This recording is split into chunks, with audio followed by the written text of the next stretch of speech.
Hello everyone, I am Dr. Gitanjali Srivastav from the Department of Commerce at the Bhopal School of Social Sciences. In today's module, I would be taking the topic of forms of business organization and factors influencing the choice of suitable form of organization. In today's time, the most important question which lies in the mind of the entrepreneur is to choose the different form and to understand the different forms of organization. So, let us see how many forms of organization actually do exist in India. According to the unlimited liability of owners, we have two forms of organization, that is sole proprietorship and partnership business. According to the limited liability of the owners, it is private limited company, public limited company, one person company, cooperative societies and the non-profit organizations. If we talk about the unlimited liability of the main owner, it is the joint Hindu family business, and the unlimited liability of negligent partner will be there in the LLP. As the name is saying, LLP is the limited liability partnership. Here the partners are limited liable towards the third party, their personal property is not attached, but yes, if the partner is negligent, in that case they are unlimited liable. Now the question arises, which is the most suitable form of organization? So to solve this question, today we are going to discuss that what all are the factors that is affecting the choice of business organization. The most important factors which are there in the mind of the entrepreneur is the cost and ease in setting up of the organization.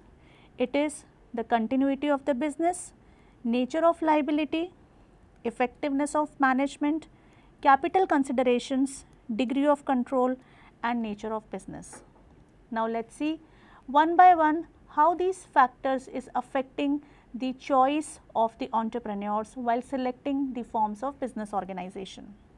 The first is cost and ease in setting up of the organization. In case of a sole proprietorship, it is easy to form the business as only few people are there. It does not demand any compulsory or mandate legal requirement. So, it is with fewer legal requirement, the entrepreneur can set up his business with the minimum cost.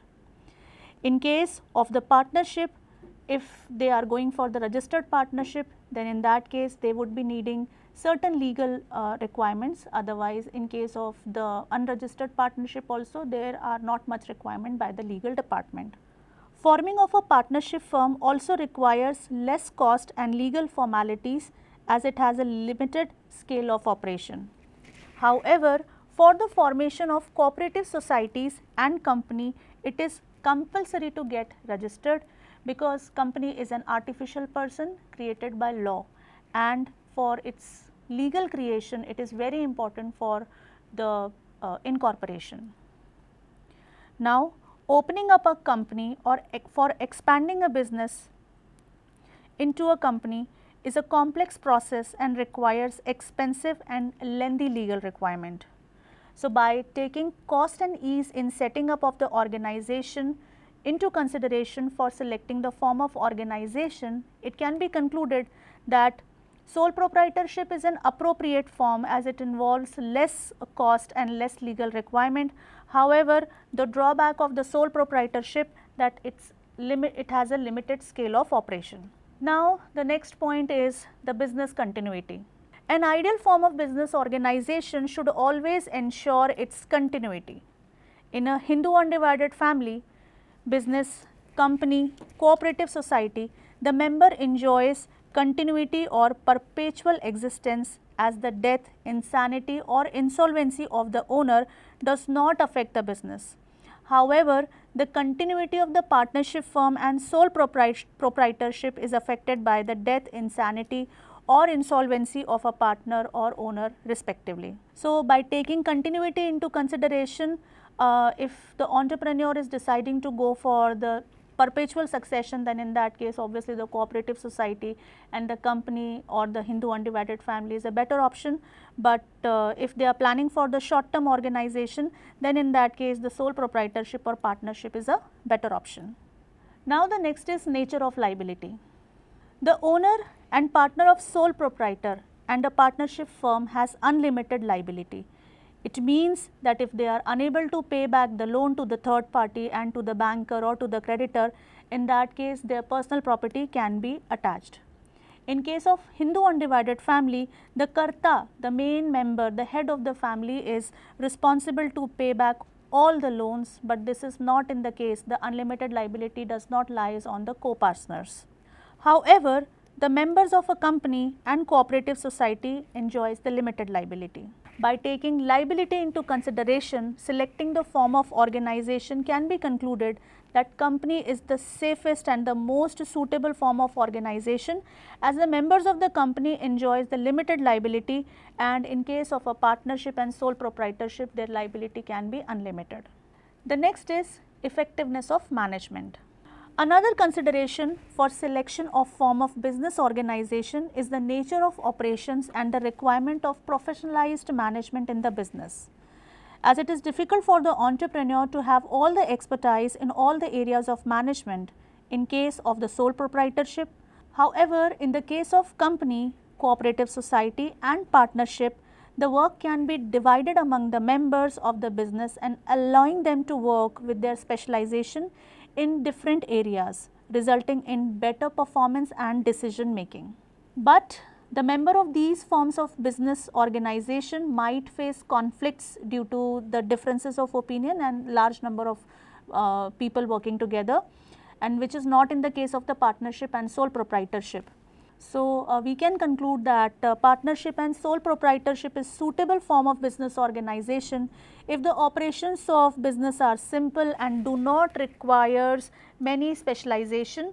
However, a company is a better form of business organization if the operations of the business are complex and requires professionalism for better performance. The next is capital consideration. Capital or finance is the basic requirement for starting or expanding any form of business organization. Therefore, it is essential to determine the total amount of finance required by an entrepreneur for opening up of a business. If the owner of the business requires less capital and can manage the capital requirement from their own resources, then the sole proprietorship is a suitable form of business form.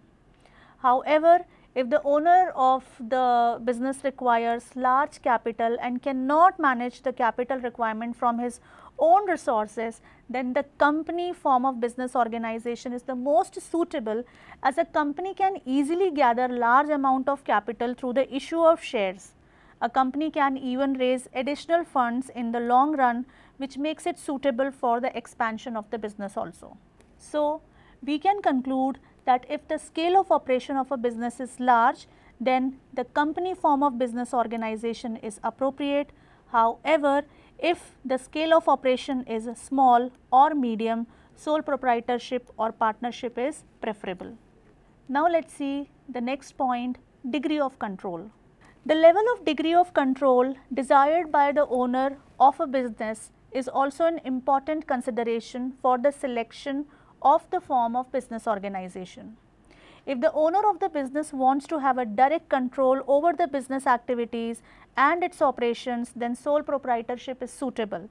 However, if the owner of the firm don't want direct control and agree to share the control over the business and the decision making power, then the company and partnership form of business organization is preferable.